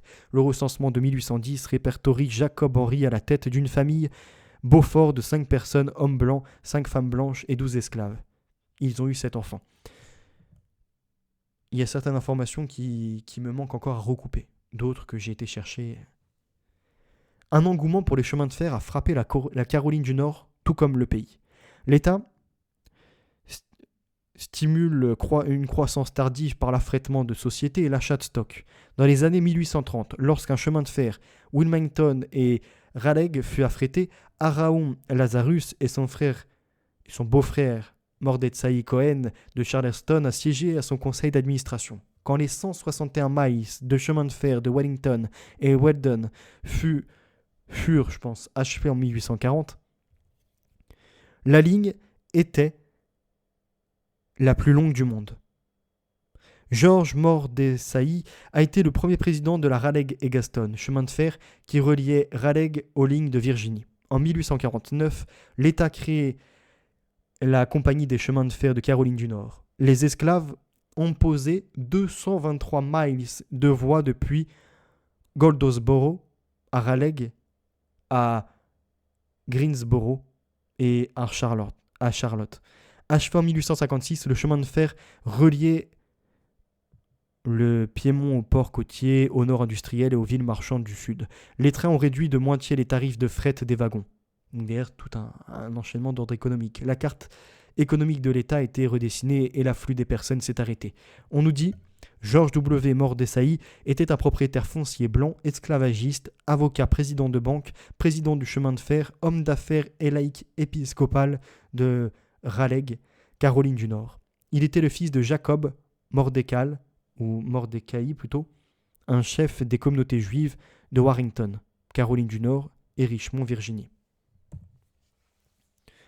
Après, il y en a d'autres encore. Seulement 9 des 129 juifs répertoriés dans les rapports du Crédit Dunn sont répertoriés comme propriétaires d'esclaves de 1841 à 1860. Après, c'est pareil. On nous dit dans certaines villes que 100 ou 150 juifs rapportés. Dans d'autres endroits, seulement 10, seulement 20.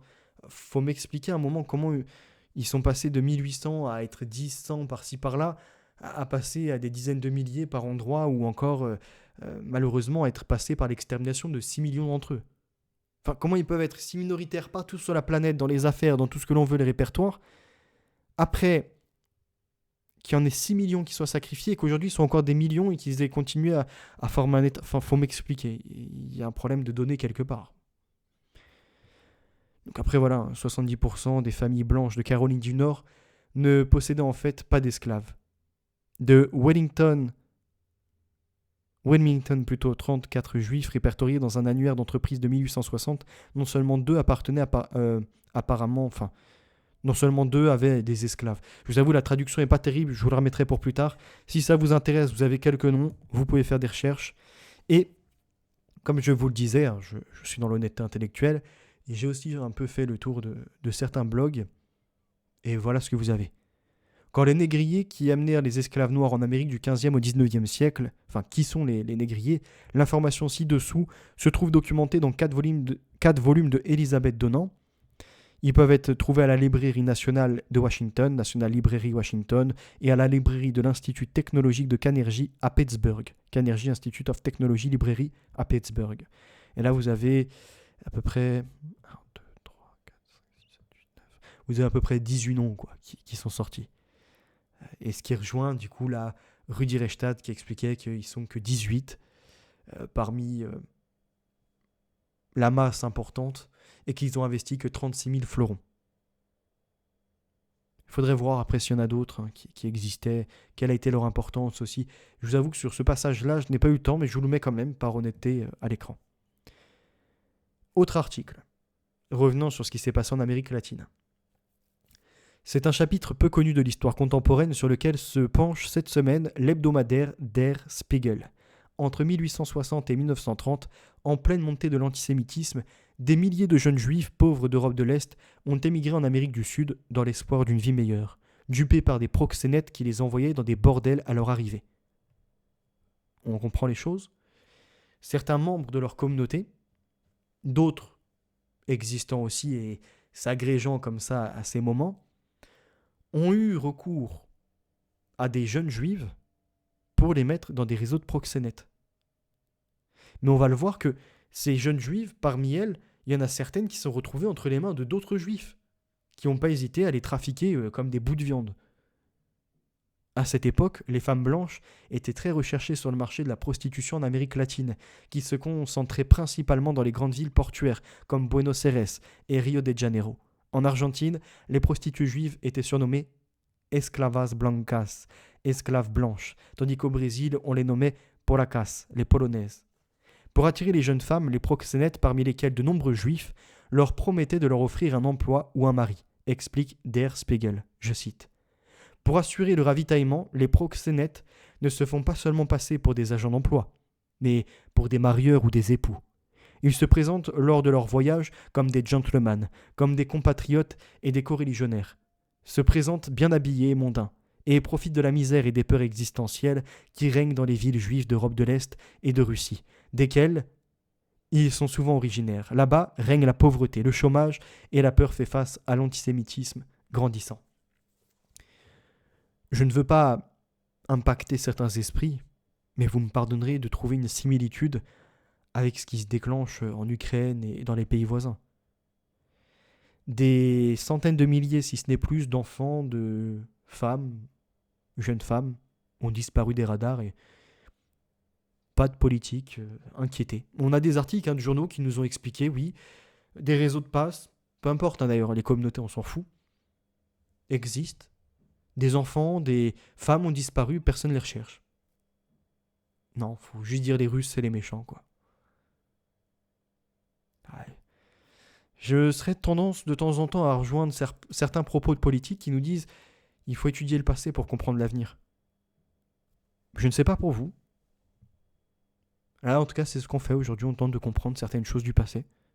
Peut-être que ça nous enseigne sur le présent et l'avenir. Toutes ces jeunes femmes n'étaient pas des esclaves, tempère cependant Irène Stratenwers, curatrice d'une exposition consacrée au destin tragique de ces jeunes femmes qui a eu lieu l'an dernier au Centrum Judaicum à Berlin. Comme elle expliquait alors à Deutschland Radio Culture, je cite, « Je ne voudrais aussi pas parler absolument de prostitution forcée dans le sens où les filles auraient été contraintes de se prostituer par des forces obscures. Je dirais plutôt que de très, très nombreuses femmes étaient dans le pétrin, n'avant en fait aucune autre possibilité de subsistance. » Ces gens qui veulent toujours adoucir l'horreur. Elles n'ont pas été forcées, elles l'ont fait de leur libre choix. Attends. Quand on te met dans des conditions qui ont été étudiées, spécifiques, où on te promet un mariage et sur le terrain c'est la désillusion, que tu n'as rien pour te nourrir, que tu n'as pas d'endroit pour te loger, j'appelle ça de la coercition, moi. La même coercition qui s'est exercée dans les camps de concentration où certains, de leur misère au niveau de la possibilité de se nourrir, de leurs conditions de prisonniers et de bien d'autres conforts inexistants, se sont vus proposer, en consentant, soi-disant librement et de façon éclairée, si je puis dire, ce qui est une aberration à la suite Code de Nuremberg, d'aller faire des expériences médicales, Bloc 10 ou à d'autres endroits encore. Les gens qui étaient là-bas, pour l'exemple du Bloc 10, je vous lirai bientôt le livre, si vous le souhaitez, Médecine de mort. Vous verrez l'horreur, par contre, il faut le cœur accroché parce que moi, ça m'a brisé pendant quelques jours. C'était avec le consentement. Et là, on nous réitère la même chose en nous disant ces femmes qui étaient esclaves, etc., pour la grande majorité, l'ont fait par leur propre consentement. Non. Ce n'est pas du consentement, c'est forcé, c'est de la coercition, comme ce que l'on voit d'appliquer avec d'autres politiques encore qui sont proposées sur d'autres sujets. Quand on crée tout un climat, des conditions de l'environnement pour forcer un choix quelque part qui n'est plus vraiment un choix, et je n'appelle pas ça du consentement. Alors après, J'ai été, je crois, alors, faut que je me rappelle, hein, parce qu'il y a certaines choses, ça remonte un peu. Il me semble que c'est un blog tenu donc par des juifs qui décryptent un peu ce qu'est la Torah et ce que peut être également, alors attendez, c'est quoi leur Talmud. La question que vous soulevez, qui me semble à mon avis primordiale pour comprendre la nature du judaïsme, n'est pas celle de l'esclavage, mais celle de la nature de la révélation. Voici pourquoi. Si la Torah, comme le pensent les fondamentalistes, est l'expression stricte mot à mot de la volonté divine, il faut donc rétablir l'esclavage. Dans une telle perspective, nous nous trouvons face à un texte et à une divinité indéfendables, l'un comme l'autre, pour un esprit quelque peu humaniste et moderne. Si la Torah, comme le pensent les juifs modernistes, est l'expression d'un idéal divin, contingent cependant d'une culture, d'une époque et d'un langage donné, l'esclavage est à remettre dans son contexte économique et social de l'Antiquité. Le message est alors très clair. La Torah s'oppose à l'esclavage et prône la libération des opprimés. Elle rêve d'une société sans esclaves, mais reconnaît la réalité économique et demande que celle-ci soit traitée de façon plus humaine, la plus humaine possible. Le message n'est alors pas vieilli, il s'applique parfaitement aux conditions sociales de notre époque, qui ne connaît plus l'esclavage officiel, mais connaît par contre encore l'exploitation de l'homme par l'homme. Un juif se doit donc de ne pas exploiter son prochain, quel que soit son statut ou son origine. On pourrait faire la même démonstration avec beaucoup d'autres questions soulevées dans la Torah, qui ne correspondent plus du tout à nos critères actuels ou à la réalité sociologique. C'est pourquoi la théologie fondamentaliste me semble totalement obsolète, plutôt, et n'offre à mon avis aucun intérêt. La pensée juive moderniste est autrement plus convaincante sur ce point comme sur beaucoup d'autres. Ce n'est donc pas à Dieu de mieux faire, mais aux hommes. Rabbin Yeshaya d'Alsace. Ce propos-là, j'ai l'impression d'entendre certains musulmans, si je puis dire. Et j'ai l'impression d'entendre également certains catholiques, évangélistes, tout ce que l'on veut. C'était le passé, et le passé crée ses conditions. Bon, du côté des chrétiens, on ne peut pas dire que les textes favorisent l'esclavage. Quoique, on verra. Il y a certaines choses quand même qui prêtent interrogation. Pour ce qui est des juifs, ils reconnaissent et ils font la distinction entre l'hébreu et entre celui qui n'est pas l'étranger, le goïm. Pour le musulman, c'est pareil. Il y a la différence entre celui qui est musulman et l'étranger aussi. Et tous ces gens-là, qui pratiquent aujourd'hui ces religions, en tout cas les deux autres religions qui ne sont pas de ma catégorie, disent que leurs textes ne sont plus d'actualité. Pour l'un, ils attendent leur El Mashiach, alors qu'ils ont sacrifié le Messie sur la croix.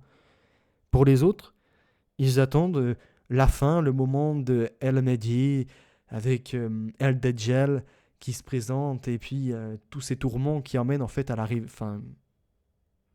réalisation, si je puis dire, de la révélation. Voyez, l'extermination du mal, de Satan, et pour nous chrétiens, du coup, à l'Apocalypse, le moment de révélation où la bête est anéantie, le serpent ancien, comme il est nommé, est enfermé pour 1000 ans, et puis après, à la fin, il sera totalement jugé, mis en pièces et envoyé en enfer.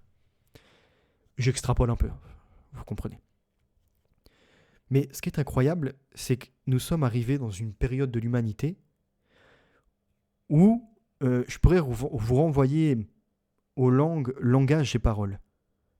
Parce qu'il y a une certaine époque où la civilisation a connu une sorte d'apogée. Uruk, Ur, Babylone. Ce qui m'intéresse, Babylone par exemple. Après avec l'idée de la tour de Babel, où en fait il y a un langage universel. Les gens arrivent à communiquer. Est-ce qu'à cette époque, tout le monde avait le même langage sur la planète ? Selon la Bible, il semble. Et après, à partir de là, leur langage à tous, à nous-mêmes, a été confondu.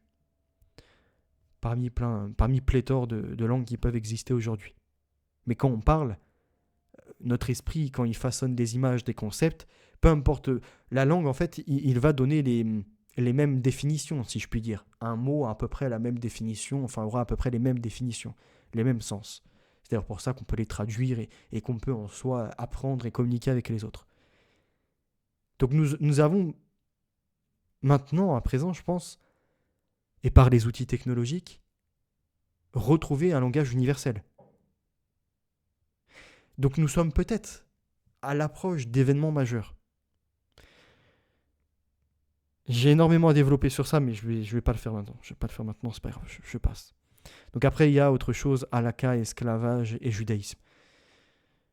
Pareil, hein, sur soi-disant Dieu interdit l'esclavage, il n'y a pas d'esclaves, enfin les non-juifs, Dieu tolère que l'enfant d'un esclave non-juif soit esclave à vie. Voilà, des horreurs, quoi. Je vous laisse lire ça. Et sur Al-Andalus, comment juifs et musulmans se sont entendus pour réduire les blancs en esclavage, il convient de s'arrêter un instant sur le rôle fort ambigu des juifs dans cette surprenante conquête arabe. Et là, on voit qu'au 8e siècle, il y a déjà donc de la traite des blancs, que de 1500 à 1800, il y a également de la traite des blancs, mais que nous, par contre, dans l'histoire, que ce soit à l'école, que ce soit même dans des livres qui sortent et qui sont promotionnés, on n'a jamais entendu parler. On a entendu parler un peu de la traite des Slaves, qui sont des Blancs, mais de l'Europe de l'Est, mais jamais des Français, des Belges ou encore des Espagnols. C'est bizarre quand même, je trouve ça assez étrange. On nous a effacé comme ça une partie de l'histoire. Encore une fois, ce qui rejoint la haine du chrétien et du blanc. Et là, je dis pas c'est un complot ou je ne sais quoi. Il y a dans le collectif, je pense, une haine du blanc et des chrétiens pour effacer à ce point-là l'histoire et la réécrire. Donc là, vous avez une partie de ce que les pirates, notamment islamiques, menaient de leur côté, des raids en terre chrétienne, des expéditions à vocation esclavagiste, notamment le long des côtes du Languedoc, de Provence, de Corse, de Sardaigne, d'Italie. Ils ravissaient hommes, femmes, enfants, des familles entières qu'ils ramenaient en Andalousie ou au Maghreb. Là, ils revendaient en gros au détail comme domestiques, courtisanes ou soldats sur les divers stocks de la maison d'Islam. Les Arabes appelaient ces infortunés des sakalibas, qui est une déformation du mot esclave. Mais on voit que les Juifs étaient aussi présents. J'ai oublié de vous lire le passage au-dessus. Et les Juifs, ethnie déchue pour ses péchés, n'étaient pas les seuls à exercer cet ignoble trafic. Et je vais me procurer ce livre, Esclaves chrétiens, maîtres musulmans. Là, je bascule sur la suite de mon travail sur l'esclavage par rapport à l'islam. J'ai un autre livre que je me suis procuré sur ça. Et ça, c'est par rapport aux Juifs, puisque le sujet d'aujourd'hui, c'est les Juifs. Le mouvement territorialiste juif a été organisé pour la première fois en 1905 lorsque lors du 7e congrès sioniste, un groupe d'une 50aine de sionistes a quitté le mouvement sioniste pour former l'organisation territoriale juive ITO. Cette sécession, sous la direction du célèbre écrivain et dramaturge anglo-juif Israël Zangwill, était une réaction au rejet par les sionistes de l'offre britannique du soi-disant plateau de gaz Ngishu au Kenya pour l'établissement d'une colonie juive enregistrée par erreur comme la proposition de l'Ouganda. Ah oui, ça c'était pour me corriger moi, parce que je disais que c'était l'Ouganda. En fait non, c'était au Kenya. Enfin, un autre endroit au Kenya. Je vous laisserai lire ça, je vous avoue, là on va finir le direct sur ces éléments. Ça c'est un livre que je vous avais déjà lu. Alors il y a certaines... voilà, ça, c'est fini. Je vous remercie d'avoir été présent. N'hésitez pas à liker, à partager. En 2 heures, je pense que j'ai bien traité le sujet. Et c'est que la première partie. Mon travail continuera sur les Juifs impliqués dans l'histoire du trafic d'êtres humains et de bien d'autres horreurs encore. J'ai d'ailleurs aussi d'autres livres qui sont en cours de lecture sur pourquoi les rois français notamment les chassaient, pourquoi d'autres les faisaient revenaient sur leurs décisions. Et d'ailleurs un peu partout dans l'Europe aussi. Je reviendrai sur le djihad aussi, à la conquête du monde. Et le prochain exercice qui va être compliqué, sur l'implication des chrétiens dans la globalité, c'est-à-dire catholiques, orthodoxes et évangélistes protestants dans le trafic d'êtres humains. Et c'est pas Jojo non plus. Merci d'avoir été présent. Passez une agréable fin de week-end. Reposez-vous bien. Moi, semaine prochaine, en déplacement en France. Et je reviendrai peut-être pour faire du contenu fin de week-end. Et j'ai aussi un déménagement qui arrive, donc peut-être un nouveau visuel en fond lorsque je suis face caméra. Et j'attends par la suite de débloquer quelque chose de plus grand pour vous faire un beau cadre avec une bibliothèque derrière et un nouveau concept de conseil de lecture en à peu près une demi-heure, 45 minutes face caméra. Allez, bonne soirée. La vérité est notre avenir, les valeurs sont ancrées et la victoire est assurée. Bye.